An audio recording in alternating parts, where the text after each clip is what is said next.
Hello শিক্ষার্থী বন্ধুরা, তোমাদের সকলকে আবারও ক্লাসমার্ক ইউটিউব চ্যানেলে স্বাগত। দেখো, আজকে যে আমাদের ক্লাসটা তোমরা থাম্বনেল দেখে বুঝতেই পেরেছো, এটা হচ্ছে আমাদের সেন্টেন্স কারেকশন, ইংলিশ গ্রামার। তো দেখো, এটা আমাদের থার্ড ক্লাস, এটা হচ্ছে আমাদের ডে 3। তো তোমরা যারা আগের ক্লাসগুলো দেখোনি তারা কিন্তু অবশ্যই আমাদের চ্যানেলের যে প্লেলিস্ট সেখানে গিয়ে কিন্তু দেখে নিতে পারো। ক্লাসগুলো কিন্তু প্রত্যেকটা ডিটেলে ব্যাখ্যা করা হয়েছে এবং আজকের ক্লাসে আমরা 10টি প্রশ্ন নিয়ে আলোচনা করব, যেগুলো মোস্ট ইম্পর্ট্যান্ট এবং প্রত্যেকটা প্রশ্নের সঠিক তোমরা ব্যাখ্যা পেয়ে যাবে। একদম যাকে বলি আমরা কনসেপচুয়াল ক্লাস।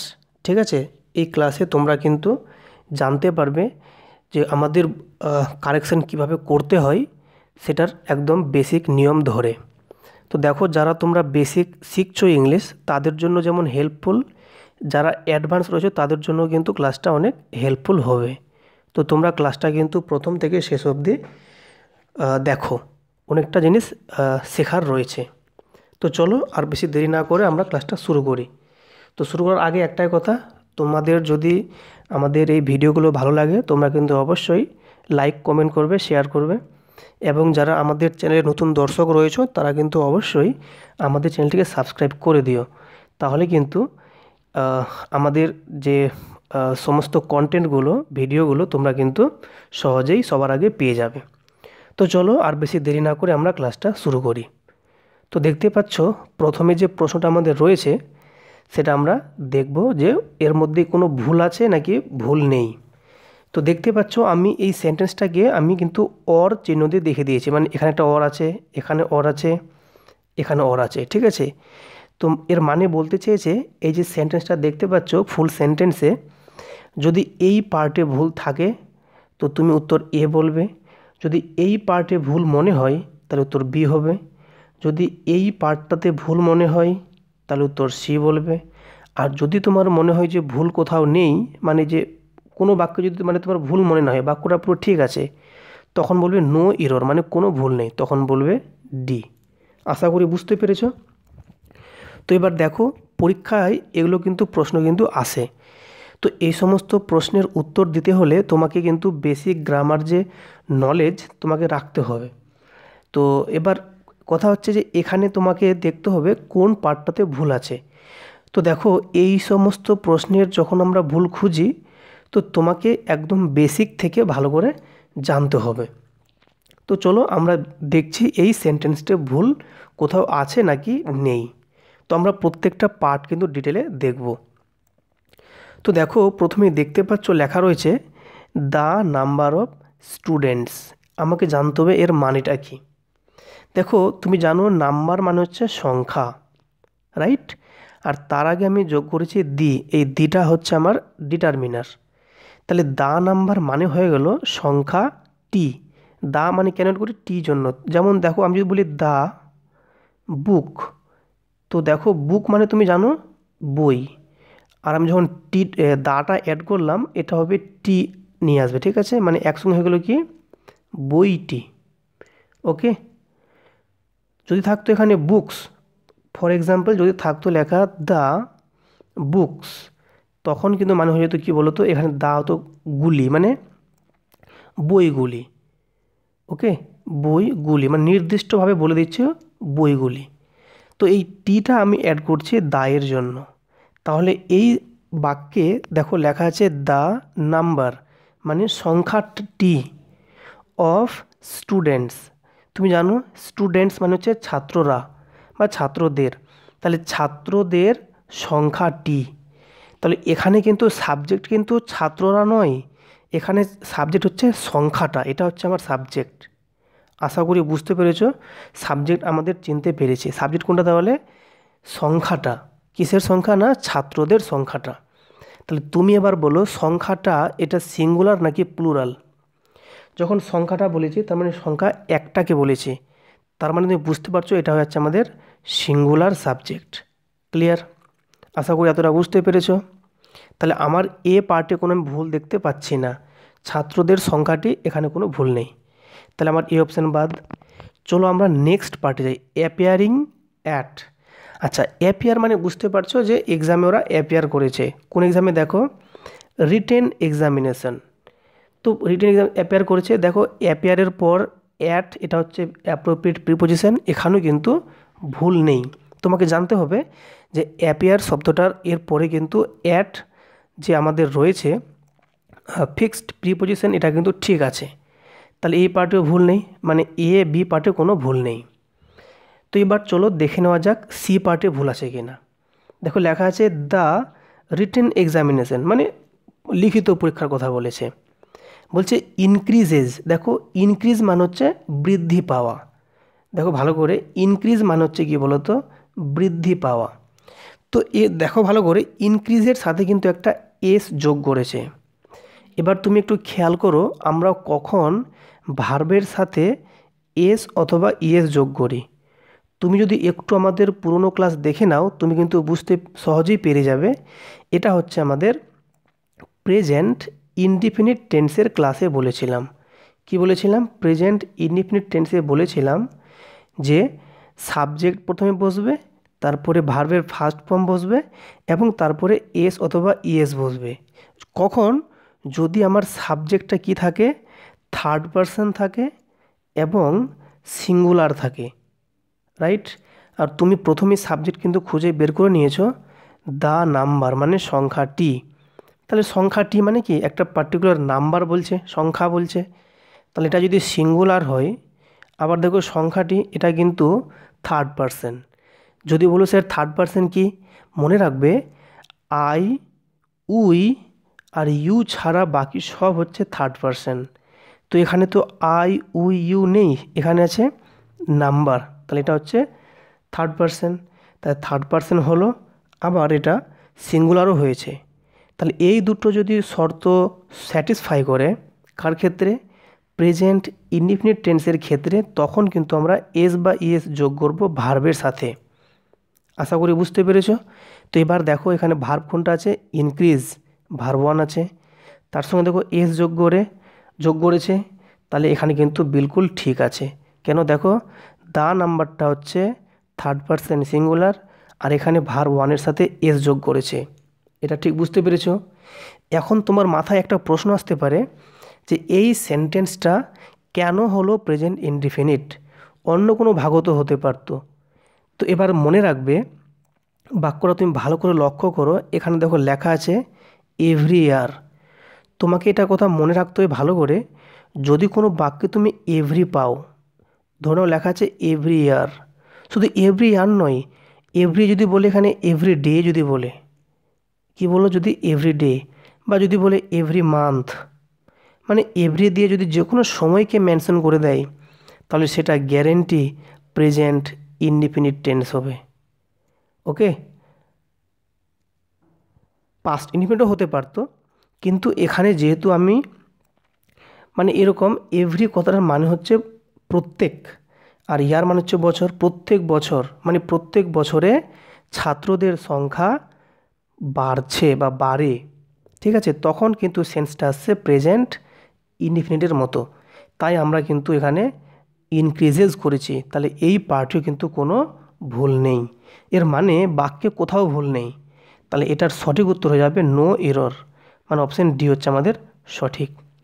তোমরা বুঝতে পারলে কিনা তোমরা কিন্তু অবশ্যই কমেন্টে জানাবে। ওকে, আচ্ছা, এবার যদি কেউ বলো যে এটা পাস্ট, যদি আমি বলতো পাস্টও হতে পারতো কি না, একদমই তাই, এটা পাস্ট, যেটা হচ্ছে সিম্পল পাস্ট বা পাস্ট ইনডিফিনিট, সেটাও কিন্তু হতে পারতো যদি এখানে ইনক্রিজড থাকতো। তো তবু কিন্তু বাক্যটা ঠিক হতো। যখন আমরা বুঝতে পারছি যে পাস্ট সিম্পল পাস্ট হলেও ঠিক হচ্ছে, বা প্রেজেন্ট বা সিম্পল প্রেজেন্ট হলেও ঠিক হচ্ছে, তো অলরেডি আমি দেখতে পাচ্ছি সিম্পল প্রেজেন্টে ঠিক দেওয়া আছে, তাহলে বাক্যটা কিন্তু পুরোপুরি ঠিক আছে। উত্তর হলো আমাদের নো এরর। ওকে, আশা করি বুঝতে পেরেছো। চলো আমরা নেক্সট বাক্যটা দেখে নিই। বলেছে every one of those who came here are foolish and cannot be relied upon. তো তোমরা প্রথমে ট্রাই করো, ভিডিওটাকে পজ করে দেখো তোমরা পারো কি না। যদি না পারো তো আমি দেখো এবার বলছি। তো দেখো আমি প্রত্যেকটা পার্ট ভালো করে আলোচনা করছি। দেখো বলেছে এভরি ওয়ান অফ দোজ, দেখো এভরিওয়ান মানে হচ্ছে প্রত্যেককে, অফ দোজ মানে তাদের মধ্যে প্রত্যেককে, মানে বলতে চেয়েছে যতজন আছে সবার মধ্যে প্রত্যেককে মানে এক একজন আসছে, রাইট? প্রত্যেক মানে কি বলতো এক একজন বা একজনকে আমি বুঝতে পারছি। হুম, তাহলে এখানে কোনো ভুল নেই। এভরিওয়ান অফ দোজ মানে তাদের মধ্যে প্রত্যেকে, এখানে ভুল নেই। দেখো বলছে হু কেম হেয়ার। দেখো এই যে হুটা বসেছে, মনে রাখবে এই হুটাকে বলছি আমরা প্রোনাউন। কি বলছি বলো তো? প্রোনাউন। কোন প্রোনাউন? এটা হচ্ছে আমাদের একটা রিলেটিভ প্রোনাউন।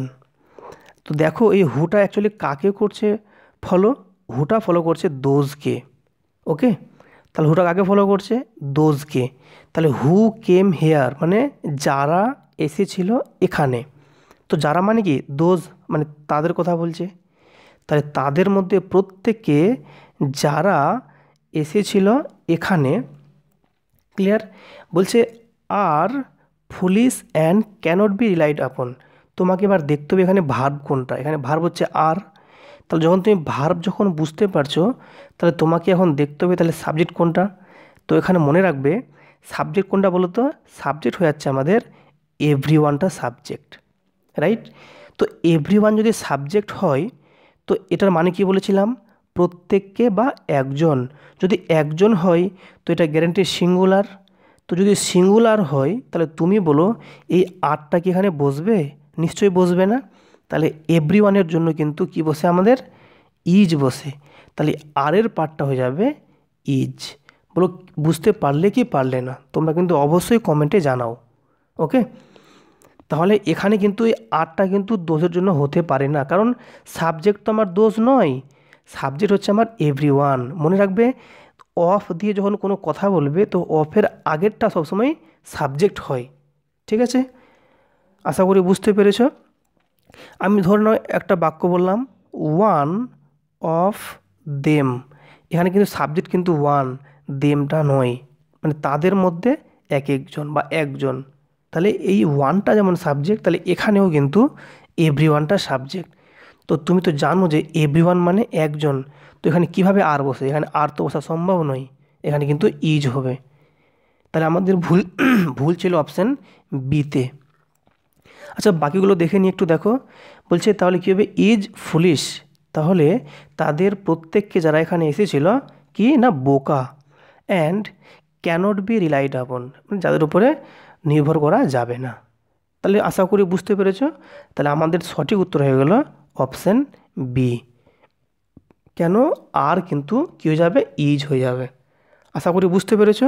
আমি একটু ফ্রেশ করে তাহলে দাগিয়ে দিই। তাহলে এখানে সঠিক উত্তর হয়ে গেল এই অপশানটা। ঠিক আছে, এটা কী হবে তাহলে? এটা হয়ে যাবে ইজ। ওকে, চলো আমরা নেক্সট প্রশ্ন দেখে নিই। বলেছে Bangladesh has come into existence 36 years ago. তো দেখো আগের যেমন বাক্যে আমরা দেখলাম যে কোথাও যদি এভরি দেখতে পাই, তো এভরি থাকা মানে সেটা আমি বললাম যে ওটা সবসময় সিম্পল হবে। আইদার সিম্পল প্রেজেন্ট হতে পারে বা সিম্পল পাস্ট হতে পারে। ঠিক আছে, সিম্পল পাস্টও হতে পারে। আচ্ছা এবার যদি বলো এটা তো নিয়ম কি আমি মুখস্থ রাখবো? তুমি যদি মুখস্থ নাও রাখো, তুমি যদি একটু সেন্স লাগাও তবুও কিন্তু হয়। কীরকম? ধরে নাও আমি তোমাকে বললাম যে আমি প্রত্যেক দিন স্কুলে যাই, তাহলে এটা কিন্তু হয়ে গেল আমাদের সিম্পল প্রেজেন্ট। কিন্তু এমনও তো হতে পারে যে আমি প্রত্যেক দিন স্কুল যেতাম, তাহলে এটা কী হবে? Simple past. তাই বললাম যে এভরি থাকা মানে এটা সিম্পল প্রেজেন্টও হতে পারে আবার সিম্পল পাস্টও হতে পারে। এই দুটো ছাড়া অন্য কিছু আর হতে পারে না। ওকে, যদি কোনো বাক্যে এভরি দিয়ে লেখা থাকে আর সিম্পল প্রেজেন্টে লেখা থাকে, তুমি বাক্যে একদম ঠিক চিহ্ন দিয়ে আসবে, মানে কোনো এরর নেই। আর যদি এভরি দেওয়া থাকে আবার সিম্পল পাস্ট দেওয়া থাকে, তবু কিন্তু বাক্যে কোনো ভুল নেই। ক্লিয়ার? কিন্তু যদি এভরি দেওয়া থাকে আর যদি অন্য কোনো টেন্সের আকারে থাকে, তখন কিন্তু ওটাতে ভুল হতে পারে। তখন আমাকে খুঁজে দেখতে হবে ভুলটা কোথায় রয়েছে। তো এই বাক্যে আমাদের দেখতে হবে যে কোনো কিওয়ার্ড আছে কি না বা কোনো শব্দ এমন আছে কি না যেটা দেখে আমি চিনতে পারি এটা কোন টেন্স। তো মনে রাখবে এই যে দেখতে পাচ্ছ এগো, এই যে শব্দটা এগো আছে, এগো হতে পারে ইয়েস্টারডে, এরকম আরও শব্দ আছে। ঠিক আছে, ইয়েস্টারডে বা ধরে নাও লেখা আছে কোনো শব্দের লাস্ট, ঠিক আছে, যেমন লাস্ট মান্থ হতে পারে বা লাস্ট উইক, এরকম মানে লাস্ট দিয়ে একটা টাইম বলে দেবে। এইগুলো কিওয়ার্ড সবসময় মনে রাখবে পাস্ট ইনডেফিনিট বা সিম্পল পাস্ট। ওকে, আর তোমরা জানো যে সিম্পল পাস্টের যে গঠন সেটা সাবজেক্ট হবে, তারপরে ভার্বের সেকেন্ড ফর্ম হবে, তারপরে একটা অবজেক্ট যদি থাকে তো বসবে, না থাকলে কোনো কথা নয়। ওকে, তোমরা এটা জানো। তাহলে তুমি দেখতেই পাচ্ছ আমাদের যে এগো সেটা কিন্তু পেয়ে গেছি, দেখো বাক্যের মধ্যে আছে। তো এটা গ্যারেন্টি দ্বারা কী হবে, সিম্পল পাস্ট বা পাস্ট ইনডেফিনিট। তাহলে বলো, প্রথমে তোমাকে সাবজেক্ট খুঁজতে হবে, তারপরে ভার্বের সেকেন্ড ফর্ম আমরা লিখব। তো দেখো এখানে সাবজেক্ট কোনটা রয়েছে, বাংলাদেশ। ওকে, এবার দেখো ভার্বের সেকেন্ড ফর্ম বসবে। তো এবার বলো ভার্ব কোনটা রয়েছে, কাম হচ্ছে ভার্ব। তো বলো কাম, তো এটা আমাদের দেখো হ্যাজ কাম দিয়েছে, মানে হ্যাজ আছে এবং ভার্বের থার্ড ফর্ম আছে, তাহলে এটা তো ভুল দেওয়া নিশ্চয়ই। তাহলে সঠিক কী হয়ে যাবে, এখানে আমাদের এই হ্যাজ কামটা তুলে দিয়ে লিখতে হবে শুধুমাত্র ভার্ব টু, অর্থাৎ কেম। এটা হয়ে যাবে কি কেম। ওকে, তাহলে আনসারটা হয়ে যাবে Bangladesh came into existence 36 years ago. Okay, তো তোমাদের জন্য এটাই হচ্ছে সবথেকে বেস্ট লজিক, এর থেকে আর কোনো মানে ডিফারেন্ট আর লজিক নেই।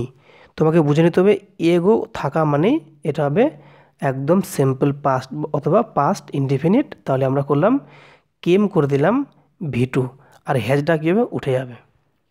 ওকে, আশা করি বুঝতে পেরেছো। চলো পরের বাক্য দেখে নেওয়া যাক। দেখো এই বাক্যে বলেছে hardly had I left the house then it began to rain. দেখো তোমাকে মনে রাখতে হবে, এই যে দেখতে পাচ্ছ হার্ডলিটা রয়েছে, এই হার্ডলি কিওয়ার্ডটা যার সাথে একান্তই বসবে সেটা হচ্ছে হার্ডলি হোয়েন। এটা একটু জেনে রাখতে হবে, কারণ হার্ডলির সাথে শুধুমাত্র হোয়েন শব্দটাই বসবে, অন্য কোনো শব্দ আর বসবে না। আচ্ছা, হার্ডলি যদি থাকে তবুও হোয়েন, বা যদি থাকে স্কেয়ার্সলি তবুও কিন্তু হোয়েন বসবে। ওকে, আর যদি থাকে নো সোনার তখন বসে যাবে দেন। ওকে, তো এবার দেখে নিতে হবে এখানে যেহেতু হার্ডলি আছে, তাহলে হার্ডলির সাথে কিন্তু কি বসে, হোয়েন বসে। এখানে ছিল কি দেন ছিল, দেনটা কখন হতো, যদি নো সোনার কথাটা থাকতো তবে কিন্তু দেন বসাতে পারতাম, কিন্তু এখানে হার্ডলি আছে তাহলে দেনটা বসানো যাবে না। তাহলে কী বসাতে হবে বলো, আমাকে বসাতে হবে হোয়েন। ওকে, তাহলে বাক্যটা হবে এরকম, hardly had I left the house when it began to rain, মানে যেই আমি বাড়ি থেকে বেরিয়েছিলাম তখন বৃষ্টি শুরু হয়েছিল। ওকে, আশা করি বুঝতে পেরেছ। চলো নেক্সট বাক্য দেখে নেওয়া যাক। বাক্যে দেখো বলেছে our country need a number of self sacrificing and devoted political leaders. তো দেখো এই বাক্যে তোমাকে দেখে নিতে হবে প্রথমে সাবজেক্ট কোনটা রয়েছে। তো তোমরা স্পষ্ট বুঝতে পারছো আওয়ার কান্ট্রি এটা হচ্ছে আমাদের সাবজেক্ট। তাহলে প্রথমেই বলো আওয়ার কান্ট্রি মানে কি, আমাদের দেশ। তো যখন বললাম আমাদের দেশ, তাহলে তুমি বলো এখানে কতগুলো দেশের কথা বলছে। আমাদের দেশ মানে নিশ্চয়ই একটা দেশের কথা বলেছি, ঠিক। তো যখন একটা বললাম তাহলে এটা কি, নিশ্চয়ই এটা হবে সিঙ্গুলার। এটা বুঝতে আশা করি সময় লাগেনি। আচ্ছা, আমি বলেছিলাম আই, উই এবং ইউ ছাড়া বাকি সবগুলো হচ্ছে থার্ড পারসন। মনে রাখবে আইটা এবং উইটা এদের হচ্ছে ফার্স্ট পারসন, ইউটা সেকেন্ড পারসন এবং বাকি যত কিছু থাকলো সব হচ্ছে থার্ড পারসন। দেখো লেখা আছে আমাদের দেশ, আওয়ার কান্ট্রি, তাহলে নিশ্চয়ই এটা আই, উই এবং ইউ এর মধ্যে পড়ছে না, তাহলে এটা অবশ্যই কী হবে, থার্ড পারসন হবে। তাই এটা সিঙ্গুলার প্লাস থার্ড পারসন। তো যখন সিঙ্গুলার হলো এবং থার্ড পারসন হলো, তাহলে ভালো করে দেখো এখানে দেখো লেখা আছে নিড, নিডটা আছে ভার্ব ওয়ান। তো দেখো কোথাও কি এরকম তুমি দেখেছো যে থার্ড পারসন আছে, সিঙ্গুলার আছে, আবার ভার্ব ওয়ান বসেছে? তা তো হতে পারে না, কারণ এটা যেহেতু প্রেজেন্ট ইনডিফিনিট টেন্স মানে সিম্পল প্রেজেন্ট, তাহলে যখন সাবজেক্ট যখন থার্ড পারসন সিঙ্গুলার হয় তখন ভার্ব ওয়ানের সাথে একটা কি বসে, এস অথবা ইএস কিন্তু যোগ করতেই হবে।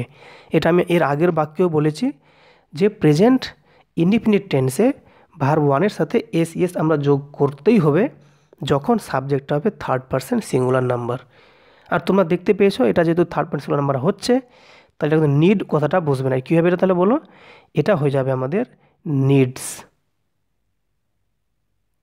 ওকে, তাহলে বাক্যটা এমনি হয়ে যাবে, our country needs a number of self sacrificing and devoted political leaders. Okay, তাহলে আমাদের অপশান এতে ভুল ছিল। আশা করি বুঝতে পেরেছ। চলো আমাদের পরের বাক্য দেখে নেওয়া যাক। বলছে it is in 1929 when we first flew to the United States। এটাও খুব সুন্দর একটা বাক্য।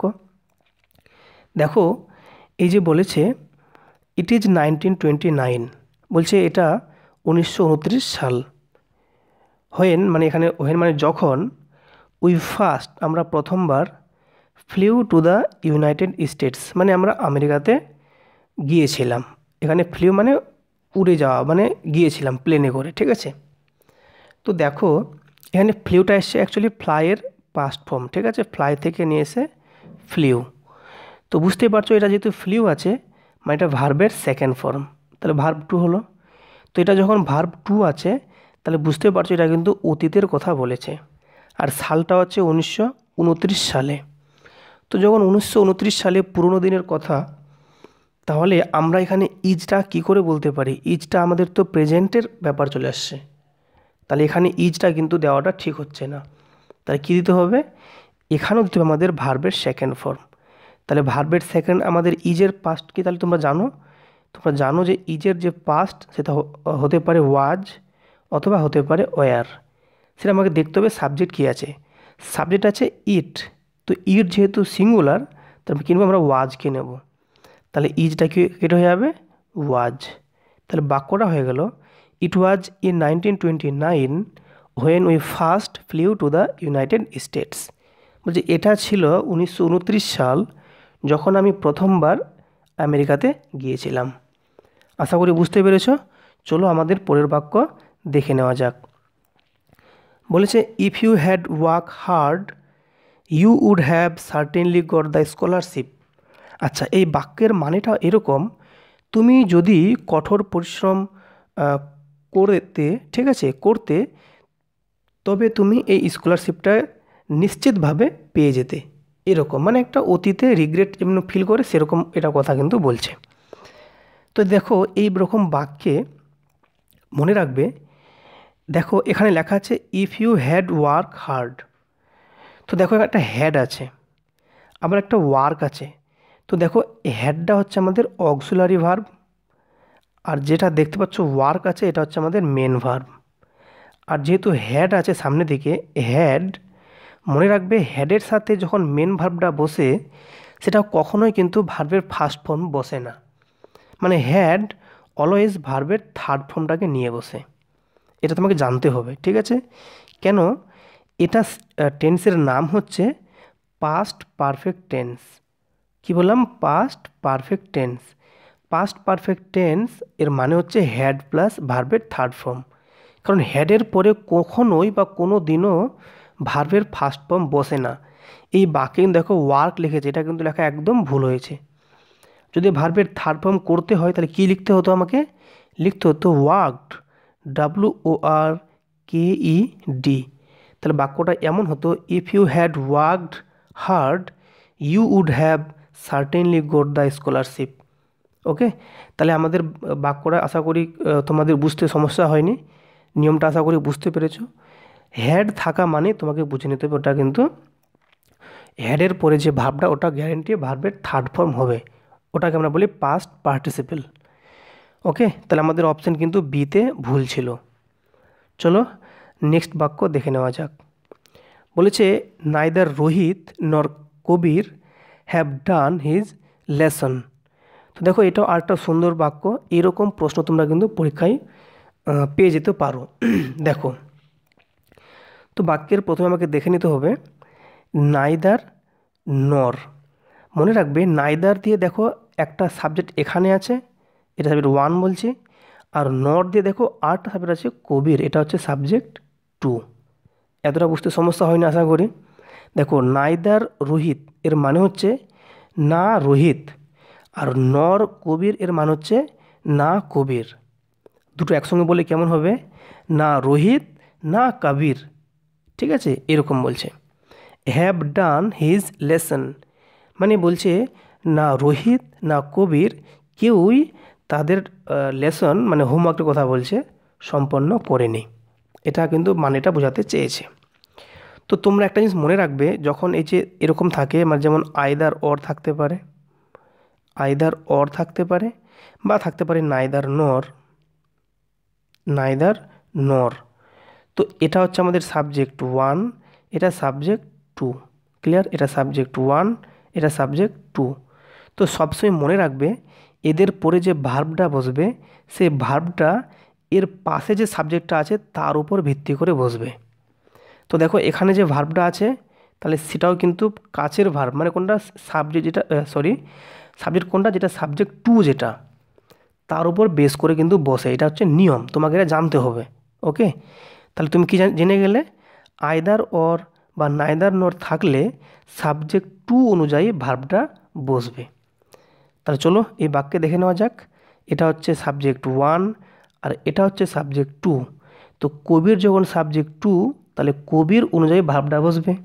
তো দেখো এখানে হ্যাভ দিয়েছি, কবির তো একজন ব্যক্তি, একটা নাম, তো একজন ব্যক্তি হলে তো হ্যাভ বসে না। হ্যাভ কখন বসে? যখন এটা হয় প্লুরাল। তাহলে হ্যাভটাকে এটা কী লিখতে হবে? আমাকে লিখতে হবে হ্যাজ। তাহলে বাক্যটা হয়ে গেল নাইদার রোহিত নর কবির হ্যাজ ডান হিজ লেসন। তাহলে ভুল ছিল আমাদের এই পার্টে, মানে অপশান সিতে। আশা করি বুঝতে পেরেছ। চলো আমাদের পরের বাক্য দেখে নেওয়া যাক। দেখো বলেছে the constant shouting of slogans do not solve the problems of the country. তো দেখো এই বাক্যে আবার আমাকে বুঝতে হবে সাবজেক্ট কোনটা রয়েছে। দেখো এখানে সাবজেক্ট দেখতে পাচ্ছ দ্য কনস্ট্যান্ট শাউটিং। কনস্ট্যান্ট মানে হচ্ছে একদম কন্টিনিউয়াস বা অনবরত, আর শাউটিং মানে হচ্ছে চিৎকার। তাহলে অনবরত চিৎকার, এটার সাবজেক্ট হলো অনবরত চিৎকার বা ধ্বনি। অফ স্লোগানস মানে স্লোগানের ধ্বনি, তাহলে এটা হলো আমাদের সাবজেক্ট। তাহলে প্রথমে বলো সাবজেক্টটা আমাদের সিঙ্গুলার নাকি প্লুরাল? তাহলে কনস্ট্যান্ট চিৎকার অবশ্যই একটা সিঙ্গুলার সাবজেক্ট, তাহলে সাবজেক্ট হয়ে যাচ্ছে আমাদের সিঙ্গুলার, রাইট? আর এটা কিন্তু আবার হচ্ছে থার্ড পারসন। দেখো লেখা আছে ডু নট, ডু কেন আসবে তোমরা বলো? ডু তো আসবে না, কারণ এটা যেহেতু প্রেজেন্ট ইনডিফিনিট টেন্স, তাহলে প্রেজেন্ট ইনডিফিনিট টেন্সের নিয়ম অনুযায়ী কিন্তু আমাদের সাবজেক্ট যদি থার্ড পারসন এবং সিঙ্গুলার হয় তবে কিন্তু কি হয়, ভার্বের সাথে কিন্তু একটা এস অথবা ইএস অ্যাড হয়। তাহলে ডুটা হয়ে যাবে কি বলো? ডাজ। ওকে, তার বাক্যটা এমন হয়ে যাবে the constant shouting of slogans does not solve the problems of the country. আচ্ছা এবার বলে দিচ্ছি যে এখানে অনেকে কি ভাবতে পারে, অনেকে ভাবতে পারে স্লোগানস আছে মানে এটা প্লুরাল আছে তাই এখানে ডু নেওয়া হয়েছে, এমনটা কিন্তু নয়। কারণ তোমাকে ভালো করে সাবজেক্ট চিনতে শিখতে হবে। সাবজেক্ট কিন্তু শাউটিং, এটা সাবজেক্ট নয়। তাহলে এটার উপর ভিত্তি করে আমাকে দেখতে হবে ভার্বটা কী বসছে। এটা যেহেতু থার্ড পারসন সিঙ্গুলার তাই এখানে কিন্তু কী হবে? ডাজ। ওকে, আশা করি বুঝতে পেরেছ, বাকি কিন্তু কোথাও ভুল নেই। চলো নেক্সট বাক্য দেখে নেওয়া যাক। আচ্ছা এটা আমাদের লাস্ট প্রশ্ন, তোমাদের জন্য এটা আমি হোমওয়ার্ক দিলাম, তোমরা এটা কিন্তু হোমওয়ার্কে ট্রাই করবে, ঠিক আছে? তোমাদের যেটা সঠিক উত্তর মনে হচ্ছে, যদি এখানে মনে হয় ভুল আছে তাহলে এ দেবে, যদি মনে হয় এই জায়গাতে ভুল তাহলে বি দেবে, আর যদি মনে হয় এই পার্টে ভুল সি দেবে, এই পার্টে ভুল মনে হলে ডি দেবে, আর যদি কোনো ভুল না হয় তাহলে ই দেবে। তোমাদের এটা কিন্তু হোমওয়ার্ক থাকলো। ওকে, আর যদি না পারো তাহলে আমরা কিন্তু পরের ক্লাসে এটার উত্তরটা ব্যাখ্যা করে দেবো, তার আগে তোমরা কিন্তু ট্রাই করো। ওকে, তো এই ছিল আজকে আমাদের 10টা প্রশ্নের আলোচনা। তোমাদের ক্লাসটা কেমন লাগলো তোমরা কিন্তু অতি অবশ্যই কমেন্টে জানাবে। আর তোমরা কীরকম ভিডিও চাও তোমরা কিন্তু অবশ্যই কমেন্টে ফিডব্যাক দেবে, তাহলে আমরা সহজে কিন্তু বুঝতে পারবো কীরকম টপিক নিয়ে আসা যায়। তো চলো আজকে এখান থেকে ভিডিওটা শেষ করছি। সকলকে ধন্যবাদ ভিডিওটি দেখার জন্য।